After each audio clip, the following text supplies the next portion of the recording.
ತ್ರಿಶೂಲ್ ಕಾಣೆ ಆಗಿರೋ ವಿಚಾರನ ನಾನು ಸ್ವಾಮಿಗಳ ಹತ್ರ ಹೇಳಿದೆ. ಅದಕ್ಕೆ ಅವರೊಂದು ಪರಿಹಾರ ಹೇಳಿದ್ರು. ಏನ್ ಪರಿಹಾರ ಅಮ್ಮ? ಅಮ್ಮ, ನಾನೊಂದು ವ್ರತ ಮಾಡಬೇಕು ಅಂದ್ಕೊಂಡಿದ್ದೀನಿ.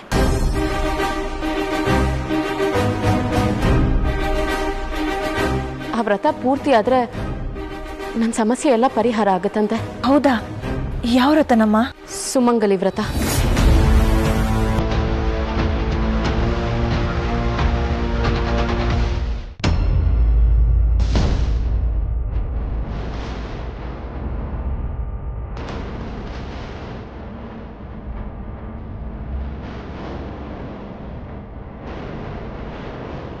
जय भोलेनाथ, काशी विश्वेश्वर, महेश्वर, ನಂಜುಂಡೇಶ್ವರ.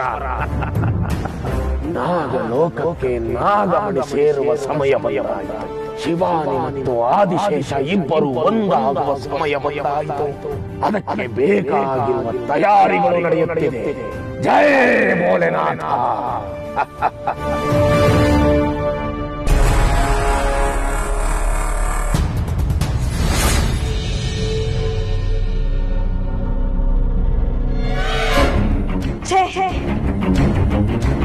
ನನಗೆ ಪಾರದರ್ಶಕ ಶಕ್ತಿ ಇದ್ದಿದ್ದರೆ ಆ ಕನ್ಯೆ ಯಾರೆಂದು ನೋಡಬಹುದಾಗಿತ್ತು.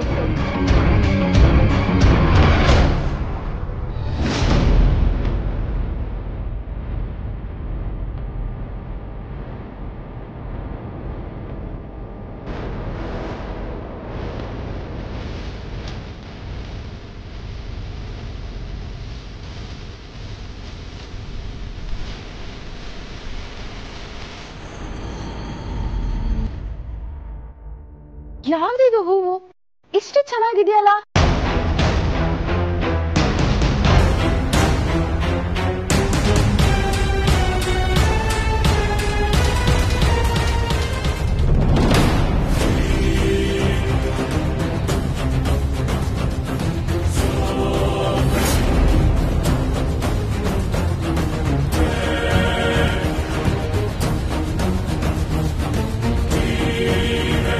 ಅವಳೆ ನಾನು ಹುಡುಕುತ್ತಿರೋ ಮಾನವ ಕನ್ಯೆ ಅವಳೆ. ನನಗೆ ಬೇಕಾದವಳು ನನಗೆ ಸಿಕ್ಕಿದಳು. ನಾನು ಸಾಧಿಸಿದೆ.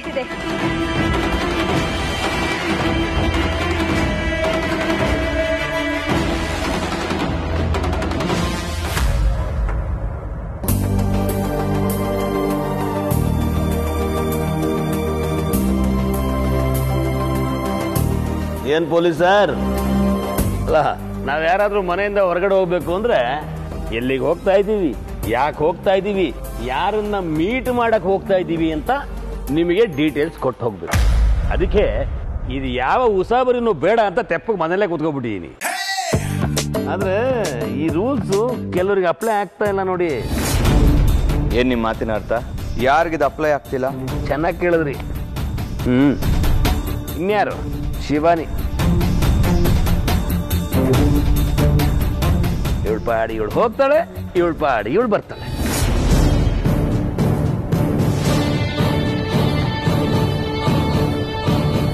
ಲೇ ಗೋವಿಂದ, ನೀನ್ ಹೆಂಡ್ತಿನ ಅವಳ ಮನೇಲಿ ಬಿಟ್ಟು ಆರಾಮಾಗಿದ್ಯಾ ಅಂದ್ ಮಾತ್ರಕ್ಕೆ ಎಲ್ರು ನಿಂತರನೇ ಇರ್ಬೇಕಾ? ಶಿವಾನಿ ಕಾಣೆ ಆಗಿರೋ ಅವ್ನ ಗಂಡನ ಹುಡುಕಾಟದಲ್ಲಿದ್ದಾಳೆ.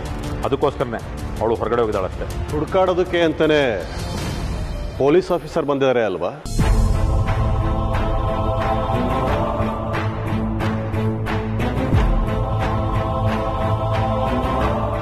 ಇವ್ರ ಕರ್ತವ್ಯ ಇವ್ರು ಮಾಡ್ತಾ ಇದ್ದಾರೆ ಅಂದ್ ಮಾತ್ರಕ್ಕೆ ಅವಳು ಸುಮ್ಮನೆ ಇರಕ್ಕಾಗತ್ತಾ? ತ್ರಿಶೂಲನ್ನ ಹುಡುಕ್ಬೇಕು, ಅವಳು ಹುಡುಕ್ತಾ ಇದ್ದಾಳೆ ಅಷ್ಟೇ. ಶಿವಾನಿ, ಎಲ್ಲಿಗಮ್ಮ ಹೋಗಿದ್ದೆ? ನಾನು ದೇವಸ್ಥಾನಕ್ಕೆ ಹೋಗಿದ್ದೆ ಅಜ್ಜಿ. ತ್ರಿಶೂಲ್ ಕಾಣೆ ಆಗಿರೋ ವಿಚಾರನ ನಾನು ಸ್ವಾಮಿಗಳ ಹತ್ರ ಹೇಳಿದೆ. ಅದಕ್ಕೆ ಅವರೊಂದು ಪರಿಹಾರ ಹೇಳಿದ್ರು. ಏನ್ ಪರಿಹಾರ ಅಮ್ಮ? ಅಮ್ಮ, ನಾನೊಂದು ವ್ರತ ಮಾಡಬೇಕು ಅಂದ್ಕೊಂಡಿದ್ದೀನಿ.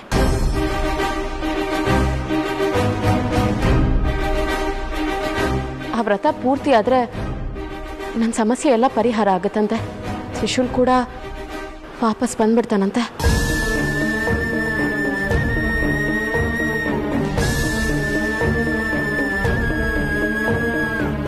ಹೌದಾ? ಯಾವ ವ್ರತನಮ್ಮ? ಸುಮಂಗಲಿ ವ್ರತ.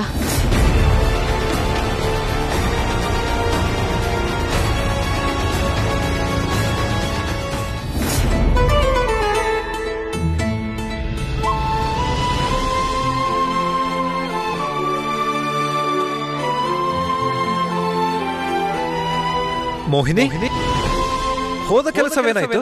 ಸಿಕ್ಕಿಬಿಟ್ಟಳು ಶೇಷನಾಗ. ನಾವು ಹುಡುಕುತ್ತಿರುವ ಆ ಮಾನವ ಕನ್ಯೆ ಸಿಕ್ಕಿಬಿಟ್ಟಳು. ಮಕ ನಕ್ಷತ್ರದ ಅಮೃತಗಳಿಗೆ ಹುಟ್ಟಿರುವ ಆ ಕನ್ಯೆ ಅವಳೇನ ಎಂದು ಎರಡೆರಡು ಬಾರಿ ಪರೀಕ್ಷೆ ಮಾಡಿದೆ. ಅವಳೇ ಎಂದು ಖಚಿತವಾಯಿತು. ಶೇಷನಾಗ, ನಮ್ಮೆಲ್ಲ ಕಷ್ಟಗಳು ತೀರಿ ಹೋಯಿತು. ನೀನು ಆ ಕನ್ಯೆಯನ್ನು ಮದುವೆಯಾಗಿ ನಾಗಮಣಿಗೆ ಜೀವಾತ್ಮವನ್ನು ತುಂಬಿ ಆ ನಾಗಮಣಿಯ ಜೊತೆ ನಾವಿಬ್ಬರು ನಾಗಲೋಕಕ್ಕೆ ಹೋಗಿ ಅಲ್ಲಿ ನಮ್ಮ ಸಾಮ್ರಾಜ್ಯವನ್ನು ಕಟ್ಟುವುದೊಂದೇ ಬಾಕಿ.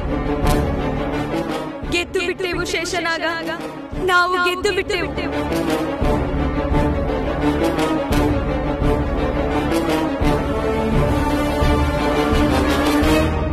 ಶಿವಾನಿ, ಅದು ತುಂಬಾ ಕಷ್ಟದ ವ್ರತ ಅಮ್ಮ. ಹೇಳಿದಷ್ಟು ಸುಲಭ ಅಲ್ಲ ನೀನು ಮಾಡೋದಕ್ಕೆ. ಕಷ್ಟನೇ, ಆದ್ರೆ ಅಂತ ವ್ರತಗಳನ್ನೆಲ್ಲ ನಮ್ ಶಿವಾನಿ ಮಾಡಬಾರ್ದು. ಯಾಕೆಂದ್ರೆ ಅವಳು ಬಸ್ರಿ ತಾನೆ. ನನ್ನ ಮಗುಗೆ ಅದ್ರ ಅಪ್ಪನ ಆದಷ್ಟು ಬೇಗ ತೋರಿಸ್ತೀನಿ ಅಂತ ಮಾತು ಕೊಟ್ಟಿದ್ದೀನಿ.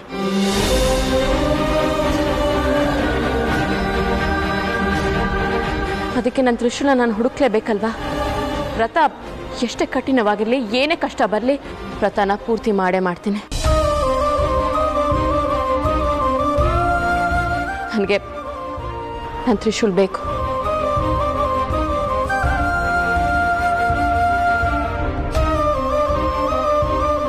ಅಲ್ಲ ಅಮ್ಮ, ಸುಮಂಗಲಿ ವ್ರತ ಅನ್ನೋದು ತುಂಬಾ ಕಷ್ಟ.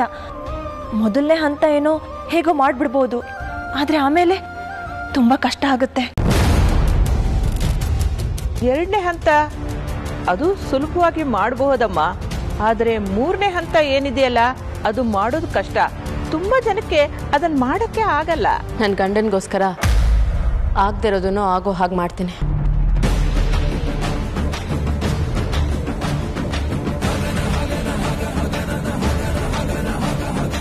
ಅದು ಏನೇ ಅಡ್ಡ ಬರಲಿ, ಯಾವುದೇ ಕಷ್ಟ ಎದುರಾಗಲಿ, ನಾನು ಅದನ್ನ ಎದುರಿಸಕ್ಕೆ ತಯಾರಿದ್ದೀನಿ ಅಜ್ಜಿ.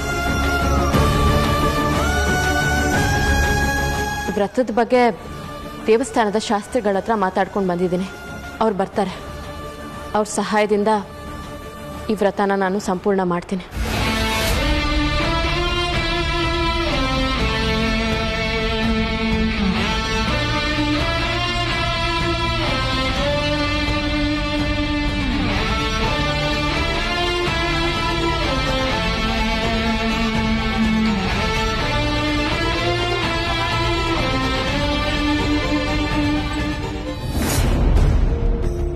ನಾಗಮಣಿಯಿಂದ ಜೀವಾತ್ಮ ದೂರ ಹೋಗಿದೆ.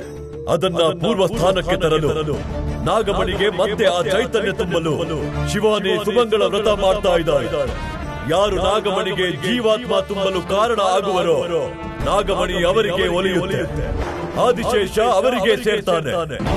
ಅವಳ ಪೂಜೆಗೆ ಯಾವುದೇ ಕಾರಣಕ್ಕೂ ಭಂಗ ತರಬಾರ್ದು ಅಂತ ಹೇಳಿದ್ರು ಗುರುಗಳು. ಇಲ್ಲ ಅಂದ್ರೆ ತೊಂದರೆ ಆಗುತ್ತೆ ಅಂತ ಹೇಳಿದ್ರು. ನಾನೇ ಸುಮಂಗಲ ವ್ರತ ಮಾಡ್ತೀನಿ ಅಂದಾಗ ಆಗದು. ಶಿವಾನಿ ಆದಿಶೇಷನ ಅರ್ಧ ಅವಳಿಗೆ ಆ ಹಕ್ಕಿದೆ. ನೀನು ಅದೇ ಪೂಜೆ ಮಾಡಬೇಕು ಅಂದ್ರೆ ಶಿವಾಲಯಕ್ಕೆ ಹೋಗಿ ಆದಿಶೇಷನನ್ನ ನಿನ್ನ ಮಾನಸ ಪತಿ ಎಂದು ಸಂಕಲ್ಪ ಮಾಡಿ ಪೂಜೆ ಮಾಡು. ಒಳ್ಳೆಯದಾಗುತ್ತೆ.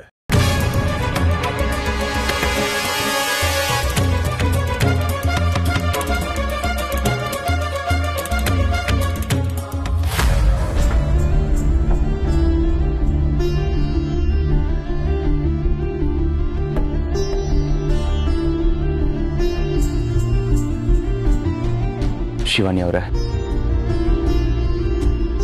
ನಿಮ್ಮ ಜೊತೆ ಸ್ವಲ್ಪ ಮಾತಾಡಬೇಕಿತ್ತು. ಏನು ವಿಷಯ? ನೀವು ಅದೇನೋ ವ್ರತ ಮಾಡೋದಕ್ಕೆ ಹೊರಡ್ತಿದ್ದೀರಲ್ಲ, ಎಲ್ಲರೂ ಹೇಳ್ತಿದ್ರು ಅದು ತುಂಬ ಕಷ್ಟ ಅಂತ, ಅದರಿಂದ ಪ್ರಾಣಕ್ಕೂ ಅಪಾಯ ಇದೆಯಂತೆ. ಈ ವ್ರತ ಎಲ್ಲ ಯಾಕೆ ಬೇಕು ನಿಮಗೆ? ಅದು ಅಲ್ಲದೆ ನೀವೀಗ ಗರ್ಭಿಣಿ. ಇಂಥ ಟೈಮಲ್ಲಿ ದೇವಸ್ಥಾನ ವ್ರತ ಅದು ಇದು ಅಂತ ಅಲೀತಿದ್ರೆ ನಿಮ್ಮ ಆರೋಗ್ಯದ ಗತಿ ಏನಾಗಬೇಕು? ಅದು ನನ್ನ ಗಂಡನಿಗೋಸ್ಕರ ಮಾಡ್ತಿರೋ ವ್ರತ ರೀ. ನಿಮ್ಮ ಗಂಡ ಎಲ್ಲೋ ಹೋಗಿದ್ದಾನೆ, ಮಿಸ್ ಆಗಿದ್ದಾನೆ. ಅವನ್ನ ಹುಡುಕಿ ವಾಪಸ್ ಕರ್ಕೊಂಡು ಬರೋ ಜವಾಬ್ದಾರಿ ನಂದು. ಅದು ನನ್ನ ಕರ್ತವ್ಯ, ನಾನು ಮಾಡ್ತೀನಿ. ಅದಕ್ಕೋಸ್ಕರ ನೀವ್ಯಾಕೆ ಇಷ್ಟೊಂದು ಕಷ್ಟಪಡಬೇಕು? ನೋಡಿ, ಗಂಡ ಹೊರಗಡೆ ಹೋದಾಗ ಹೆಂಡತಿ ಆದವಳು ಕಾಯಬೇಕು. ಅದು ಬಿಟ್ಟು ಈ ವ್ರತ ಎಲ್ಲ ಮಾಡಿದ್ರೆ ನಿಮ್ಮ ಆರೋಗ್ಯ ಹಾಳಾಗಲ್ವಾ? ಶಿವಾನಿ ಅವರೇ, ನಿಮ್ಮನ್ನೇ ಕೇಳ್ತಾ ಇರೋದು, ಯಾಕೇನು ಮಾತಾಡ್ತಿಲ್ಲ? ನೋಡಿ ಶಿವಾನಿ ಅವರೇ, ಈ ಪೂಜೆ, ಹರಕೆ, ವ್ರತ ಇದೆಲ್ಲ ಯಾವುದೂ ಬೇಡ ಅಷ್ಟೇ. ಅಲ್ರಿ, ಇದೆಲ್ಲ ಬೇಡ ಅಂತ ಹೇಳೋದಕ್ಕೆ ನೀವ್ಯಾರು? ನನ್ನ ಮೇಲೆ ಹಕ್ಕು ಚಲಾಯಿಸೋದಕ್ಕೆ, ನೀನು ಹೀಗೆ ಇರು ಅಂತ ಹೇಳೋದಕ್ಕೆ ಇರೋದು ನನ್ನ ತ್ರಿಶೂಲ್ ಒಪ್ಪನೆ. ಯಾಕಂದ್ರೆ ಅವನು ನನ್ನ ಗಂಡ. ಅದನ್ನ ಬಿಟ್ಟು ನನಗೆ ಅಪ್ಪನೆ ಕೊಡೋದಕ್ಕೆ ನೀವ್ಯಾರು? ಇದು ಮನೆಗೆ ಬಂದಿರೋದು ಪೊಲೀಸ್ ಅಧಿಕಾರಿಯಾಗಿ. ಸುಮ್ಮನೆ ನಿಮ್ಮ ಕೆಲಸ ನೀವು ಮಾಡೋದ್ ಬಿಟ್ಟು ಹೀಗೆಲ್ಲ ಮಾತಾಡ್ತಾ ಇದ್ರೆ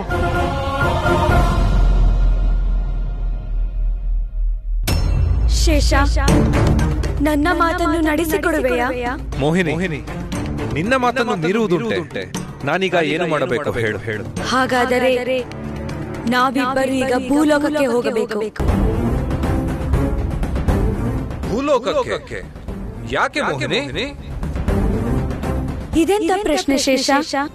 ನೋಡು, ನೀನು ಮದುವೆಯಾಗಬೇಕಾದ ಕನ್ಯೆ ಇರುವುದು ಭೂಲೋಕದಲ್ಲಿ ಅಲ್ಲವೇ? ಅವಳನ್ನು ನೀನು ಮದುವೆಯಾಗಬೇಕೆಂದರೆ ನಾವು ಭೂಲೋಕಕ್ಕೆ ಹೋಗಲೇಬೇಕು. ನಿನಗೆ ಅವಳ ಮೇಲೆ ಪ್ರೀತಿ ಹುಟ್ಟಬಾರದು.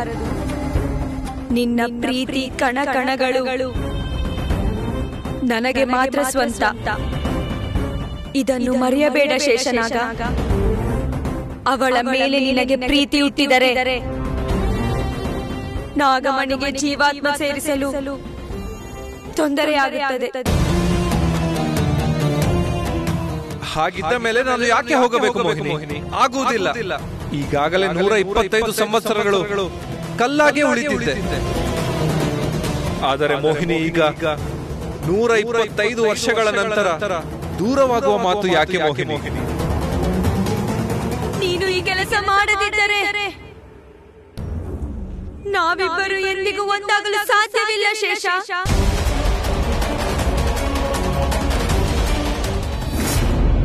ದಯವಿಟ್ಟು ಇನ್ನೊಂದ್ಸಲ ನನ್ನ ಗಂಡನಿಗೋಸ್ಕರ ಮಾಡ್ತಿರೋ ಪೂಜೆನ ಬೇಡ ಅಂತ ಹೇಳ್ಬಿಡಿ.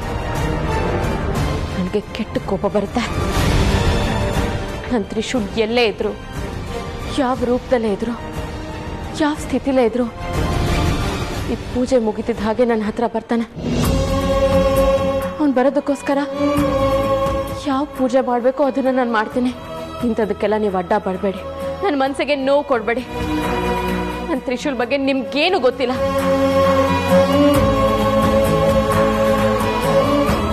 ಈ ಕ್ಷಣಕ್ಕೂ ನಾನು ಉಸಿರಾಡ್ತಾ ಇದ್ದೀನಿ, ನಿರೀಕ್ಷೆ ಇಟ್ಕೊಂಡಿದ್ದೀನಿ ಅಂದ್ರೆ ಅದು ನನ್ನ ತ್ರಿಶೂಲ್ ಬರ್ತಾನೆ ಅಂತ.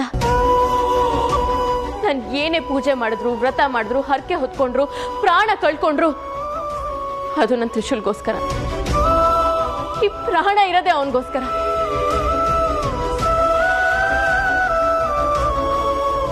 ಹಾಗಿದ್ದ ಮೇಲೆ ನನಗೇನೋ ತೊಂದರೆ ಆಗುತ್ತೆ.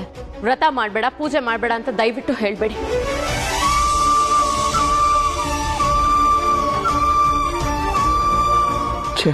ಎಷ್ಟು ಪ್ರೀತಿಸ್ತಾ ಇದೆಯಾ ಶಿವಾನಿ ನೀನು? ಇಷ್ಟು ಪ್ರೀತಿಸೋ ನೀನು ಜನ್ಮ ಜನ್ಮಕ್ಕೂ ನನಗೆ ಸಿಕ್ಕಿದ್ಯಾ. ಆದ್ರೆ ನನ್ನ ಕರ್ಮ ನೋಡು. ನಾನೇ ನಿನ್ನ ತ್ರಿಶೂಲ್, ನಾನೇ ನಿನ್ನ ಗಂಡ. ನಿನಗೇನು ಆಗದೆ ಇರೋದಕ್ಕೆ, ನಿನ್ನ ಕಾವಲು ಕಾದು ನೀನು ಸುತ್ತ ಓಡಾಡ್ತಾ ಇದ್ದೀನಿ ಅಂತ ಹೇಳೋದಕ್ಕೆ ನನಗಾಗ್ತಾ ಇಲ್ಲ ಶಿವಾನಿ. ನಿನ್ನ ಪ್ರೀತಿ ಎಷ್ಟು ಸತ್ಯ, ನಿನ್ನ ಪ್ರೀತಿ ಎಷ್ಟು ಆಳ ಇದೆ ಅಂತ ನನಗೆ ಗೊತ್ತು ಶಿವಾನಿ. ನಿನ್ನ ಪದೇ ಪದೇ ಪರೀಕ್ಷೆಗಳಿಗೆ ಒಡ್ಬೇಕಾಗಿದೆ. ಅಯ್ಯೋ ದೇವ್ರೆ, ನಾನು ಎಷ್ಟು ಬೇಕಾದ್ರೂ ನೋವು ತಿಂತೀನಿ. ನನ್ನ ಶಿವಾನಿಗೆ ಸಂತೋಷ ಕೊಡು. ಅವಳು ಕಷ್ಟ ಪಡೋದನ್ನ ನನ್ನಿಂದ ನೋಡಕ್ಕಾಗಲ್ಲ ದೇವ್ರೆ. ನೀನು ಕಲ್ಲಾಗಿದ್ದೀಯ ಎಂಬ ನಂಬಿಕೆಯಲ್ಲಿ ಆ ನಾಗಲೋಕ ಬದುಕುತ್ತಿದೆ. ಈಗ ನಿನಗೆ ಶಾಪ ವಿಮೋಚನೆಯಾಗಿ ನೀನು ನನ್ನನ್ನು ಮದುವೆಯಾಗಿ ನನ್ನ ಜೊತೆ ಬದುಕುತ್ತಿದ್ದೀಯಾ ಎಂದು ತಿಳಿದರೆ ಇಡೀ ನಾಗಗಳು ನಿನ್ನ ಮೇಲೆ ದಂಡೆತ್ತಿ ಬರುತ್ತವೆ. ಅಂತ ಕ್ಷಣ ಬಂದಾಗ ನೀನು ಅವರನ್ನು ಎದುರಿಸಲು ನಿನಗೆ ಆ ಚೈತನ್ಯವಿರಬೇಕು. ಆ ಚೈತನ್ಯ ನಿನ್ನಲ್ಲಿ ಬರಬೇಕೆಂದರೆ ನಾಗಮಣಿಗೆ ಜೀವಾತ್ಮ ತುಂಬುವ ಕೆಲಸ ನಿನ್ನಿಂದ ಆಗಲೇಬೇಕು. ಅದು ಆಗಬೇಕೆಂದರೆ ಮಕ ನಕ್ಷತ್ರ ಅಮೃತಗಳಿಗೆ ಹುಟ್ಟಿರುವ ಆ ಮಾನವ ಕನ್ಯೆಯನ್ನು ನೀನು ಮದುವೆ ಆಗಲೇಬೇಕು. ಅರ್ಥ ಮಾಡಿಕೋ ಶೇಷನಾಗ. ನಾಗಮಣಿ ನಿನಗೊಲಿದು ನೀನು ನಾಗಲೋಕದ ಅರಸನಾದ ಮೇಲೆ ನಾವು ಚಿರಂಜೀವಿಗಳಾಗುತ್ತೇವೆ. ಮೋಹಿನಿ, ನಿನ್ನನ್ನು ಬಿಟ್ಟರೆ ನನ್ನ ಮನಸ್ಸಿನಲ್ಲಿ ಬೇರೆ ಯಾರ ಮುಖವೂ ಕಾಣುತ್ತಿಲ್ಲ. ನನಗ್ಯಾಕೋ ಆಗುವುದಿಲ್ಲ ಅನ್ನೋ ಮಾತು ಬೇಡ ಶೇಷನಾಗ. ನನ್ನ ಮಾತು ಕೇಳುತ್ತೇನೆ ಎಂದು ಶಪಥ ಮಾಡಿದ್ದೀಯ. ಸರಿ, ನಾನು ನಿನ್ನ ಮಾತನ್ನು ತಪ್ಪುವುದಿಲ್ಲ. ಬೇರೆ ದಾರಿಯೂ ನನಗಿಲ್ಲ. ನೀನು ಹೇಳಿದ ಹಾಗೆ ನಾನು ಭೂಲೋಕಕ್ಕೆ ಹೋಗುವೆ. ಶೇಷ, ಮುಂದೆ ಏನು ಮಾಡುವುದೆಂದು ನಾನು ಹೇಳುತ್ತೇನೆ.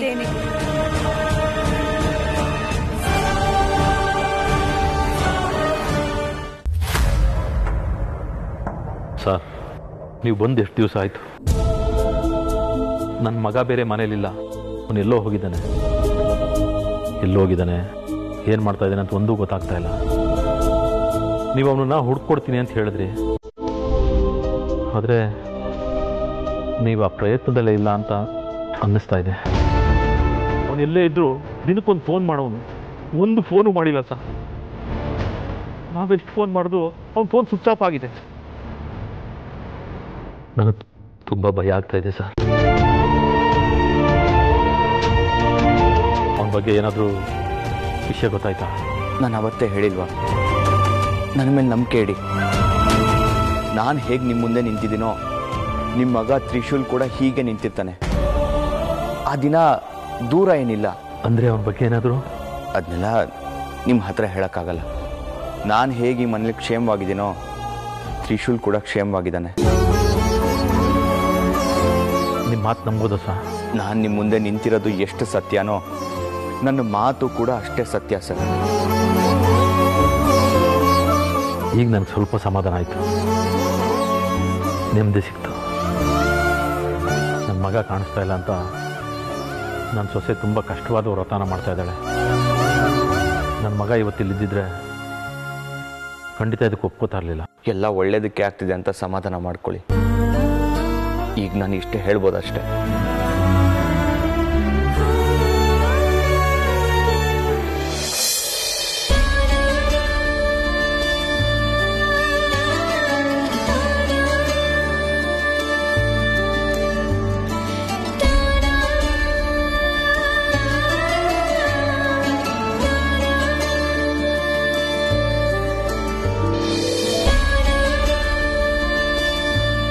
ಶಿವಾನಿ,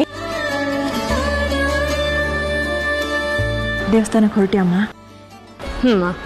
ಇವತ್ತಿಂದ ವ್ರತ ಶುರು. ಒಳ್ಳೇದಾಗ್ಲಿ.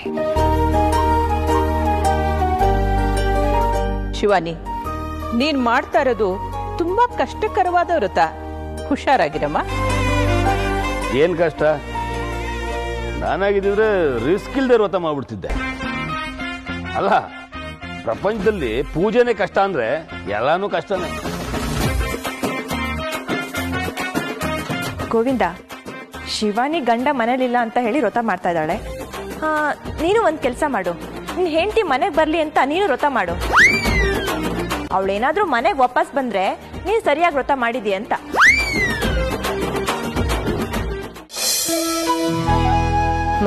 ಆಶೀರ್ವಾದ. ದೀರ್ಘ ಸುಮಂಗಲಿ ಭವ. ಒಳ್ಳೇದಾಗ್ಲಿ. ನಿನ್ನ ವ್ರತ ನಿರ್ವಿಘ್ನವಾಗಿ ಸಾಗ್ಲಿ. ನಿನ್ನ ವ್ರತ ಮಾಡಬೇಕಾದ್ರೆ ಯಾವುದೇ ಕಷ್ಟ ನಿನಗೆ ಬರಬಾರ್ದಮ್ಮ. ನೀನು ಪೂಜೆಗಿನ ಮುಂಚೆ ಆದಿ ಅಂತ್ಯ ಗಣಪತಿಯೇ ನಮಃ ಅಂತ ಹೇಳಿ ಪೂಜೆ ಶುರು ಮಾಡಮ್ಮ. ಆಯ್ತು ಅಜ್ಜಿ, ನಾನು ಬರ್ತೀನಿ.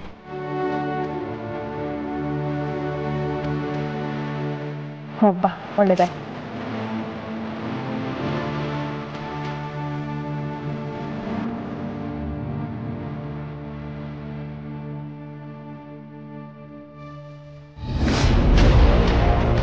ಗುರುಗಳೇ, ಏನ್ ದಿಗ್ವಿಜಯ? ಅದು ಶಿವಾನಿ ಇನ್ನೊಂದು ಸಮಸ್ಯೆನ ಶುರು ಮಾಡ್ಬಿಟ್ಟಿದ್ದಾಳೆ. ಅದ್ರ ಪರಿಣಾಮನೇ ನೆನೆಸ್ಕೊಂಡ್ರೆ ನನಗೆ ಈಗಲೇ ಆತಂಕ ಆಗ್ತಾ ಇದೆ. ವಿಷಯ ಹೇಳಕ್ ಮುಂಚೆ ಗಾಬರಿ ಪಟ್ಕೊಂಡ್ರೆ ಹೇಗೆ? ಏನ್ ವಿಷಯ ಹೇಳು. ಅದೇನೋ ಸುಮಂಗಲಿ ವ್ರತನ ಶುರು ಮಾಡಿದಾಳೆ. ಅವಳು ಯಾವ ವ್ರತ ಬೇಕಾದ್ರೂ ಮಾಡ್ಲಿ, ನಿನಗೆ ಯಾಕೆ ಭಯ? ಗುರುಗಳೇ ಹಾಗಲ್ಲ. ನೋಡಿ, ನಾನು ಹೇಳ್ತಿರೋದೇನು ಅಂತಂದ್ರೆ, ನಾಗಿನಿ ಮೊದಲೇ ಶಕ್ತಿವಂತಲು. ಅದ್ರ ಮೇಲೂ ಹೀಗೆ ಪೂಜೆ ಪುನಸ್ಕಾರ ವ್ರತ ಅಂತ ಮತ್ತಷ್ಟು ಶಕ್ತಿ ಪಡ್ಕೊಂಡ್ರೆ ಹೇಗೆ? ನಿಮಗೂ ಗೊತ್ತು ಅವಳು ಬಂದಿರೋದು ಆದಿಶೇಷನ ಹುಡುಕೊಂಡು ಅಂತ. ಒಂದು ವೇಳೆ ನಮ್ಮ ಮನೆಯಲ್ಲಿರೋ ಅಭಯನೇ ಆದಿಶೇಷ ಅಂತ ಆ ಪೂಜೆಯಿಂದ ಇವಳಿಗೆ ಗೊತ್ತಾಗ್ಬಿಟ್ರೆ, ಅವರಿಬ್ರು ಜೊತೆಯಾಗಿ, ಅವರಿಬ್ಬರ ಶಕ್ತಿ ಜೊತೆಯಾಗಿ ನಮ್ಮ ವಿರುದ್ಧನೇ ತಿರುಗಿ ಬಿದ್ರೆ, ಅದಕ್ಕೂ ಮುಂಚೆ ಹೇಗಾದ್ರೂ ಮಾಡಿ ಅವನ್ನ ಮುಗಿಸ್ಬಿಡ್ಬೇಕು. ದಿಗ್ವಿಜಯ, ನಿನ್ನ ಹತ್ರ ನಮ್ಮಣ್ಣ ತ್ರಯಂಬಕ ಹೇಳಿದ್ದೇನು, ನಾಗಮಣಿ ನಮ್ಮ ಕೈಗೆ ದಕ್ಕೋವರೆಗೂ ನಾಗಿನಿಗಾಗ್ಲಿ ಆದಿಶೇಷನಿಗಾಗ್ಲಿ ಯಾವುದೇ ತೊಂದರೆ ಆಗ್ಬಾರ್ದು ಅಂತ ಅಲ್ವಾ? ಅದೇ ಇಲ್ಲಿ ಸಮಸ್ಯೆ ಆಗಿರೋದು. ನಿಮ್ಮ ಅಣ್ಣ ಏನೋ ಹಾಗೆ ಹೇಳಿದ್ರು, ಆದ್ರೆ ಅವಳು ಇಲ್ಲಿ ಪೂಜೆನ ಶುರು ಮಾಡಿದಾಳೆ. ಇದರಿಂದ ನಮಗೆ ಸಮಸ್ಯೆ ಆಗುತ್ತೆ ಅಂತ ಗೊತ್ತಿದ್ದು ಸುಮ್ಮನಿರೋದಾದ್ರೂ ಹೇಗೆ?